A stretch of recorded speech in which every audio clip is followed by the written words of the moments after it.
This morning, I was having a conversation with one of my clients during one of my intuitive guidance sessions. And those are basically my readings where I take a look at energy, Akashic records. Sometimes I channel and connect with ancestors or spirit babies for any messages just to help people get unstuck. And one of the things that was coming through so heavily in her energy was this idea of a protective armor, of like a mask, the costume that she was wearing. And it reminded me of when I was in my corporate career, of the beginning of my spiritual awakening and revelation of how heavily I felt like I was wearing a costume, like I was pretending to be someone else. This theme has been coming up a lot in a lot of my sessions with clients because we're at a place in the collective where not only are we reprioritizing or re-envisioning our lives, but we're almost like renegotiating our contracts and we're remembering why we were put here on this earth in the first place. And this woman is a strong, very beautiful, powerful woman, but she forgot who she was at her soul, at her core. And in my 20s, so did I. I forgot who I was. I forgot why I came here because I was living someone else's life. I was pretending to be someone else. And one day I woke up and I said, how did I get here? How did I get here? I got there from listening to other people. I got there by following what other people wanted, what other people expected, what other people had in store for me. I got there by listening to everyone else and ignoring myself. We have a choice. You have a choice. It's never too late to say, choose again. I made the conscious decision. I made the conscious choice to wake up, to choose me, and stop listening to everyone else. I thought everyone else had it all figured out. I thought everyone else had a better plan, a bigger picture. Hey, maybe they knew something that I didn't. But then I realized and I remembered, wait a second. I know what's best for me. I know what I am capable of. I know what feels good and feels supportive for me. In the time of my life where I was living out of alignment and I was, again, following in the footsteps, following the lead of other people, I was depressed. I was anxious. To be completely honest, I was even suicidal. That's how far out of alignment. My life didn't feel like my own. And it so heavily weighed on me. It took everything out of me to get out of bed in the morning, to live this life that wasn't my own. And we put ourselves in these boxes because it's easier, it's safer.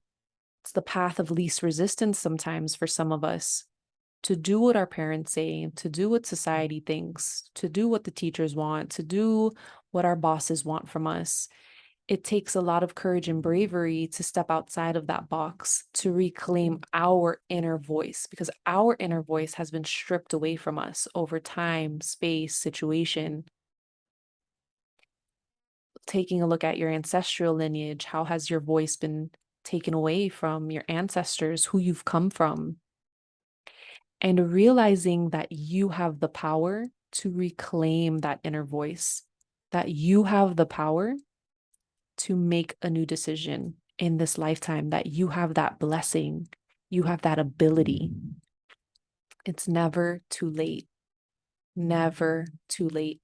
That is one of the limiting beliefs that we carry around. It's too late for me to choose another career. It's too late for me to do something else. It's too late for me to be someone else. What is this person going to think? What is my boss going to think? Am I going crazy?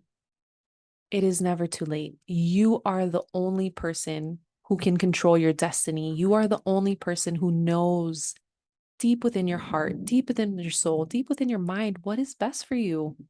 Trust that. Let that guide you, because you will never allow yourself to fail, because you are filled with love, bravery, courage. You know how to do this, how to show up, how to become, how to be, how to survive. And don't forget that. And I just want to take a look at my notebook because I wrote something down. Um, just be yourself. And I'm just looking at even like what I was like channeling. Um, just be yourself, because you are joy, you are abundance, you are love, you are the fulfillment that you've been searching for all along. Because when we feel so out of alignment with our lives, we're like, I don't feel joy. I don't feel fulfilled. I don't feel purposeful. My life, my experience doesn't feel meaningful. So why am I even here? That's when we get so disconnected from ourselves and our path and our purpose that we question, why am I even here? I had this deep, and it's raining. It's actually raining in Miami. So I don't know if you can hear in the background, there's like all this thunder and this lightning. It's just a beautiful symphony to go with this conversation. That reminder that we are connected to the land and to the divinity and to our experience. It's a reminder that you are powerful, you are of this. And, even in my darkest days where I questioned, like, what is the point? Why should I even be here? Even in those days, I knew that there was something more for me. I wanted to be of service, I wanted to make an impact. I just had to choose to break away, to stop taking someone else's advice, and to choose me. So I hope that if this message resonates with you, that you reach out, that you like, that you comment, that you share. I always want to be in community. I always want to know how this message resonates and lands with you. If you're looking for support on your path, feel free to book into one of my intuitive guidance sessions. If you're an entrepreneur, if you're someone who is wanting to leave your 9 to 5, please, I invite you to learn more about birthing your business. If you are looking for group connection, healing, take a look at Conceiving Your Magic, my healing program and circle. But just know that you are not alone, you are supported, and you are understood. I will talk to you next time.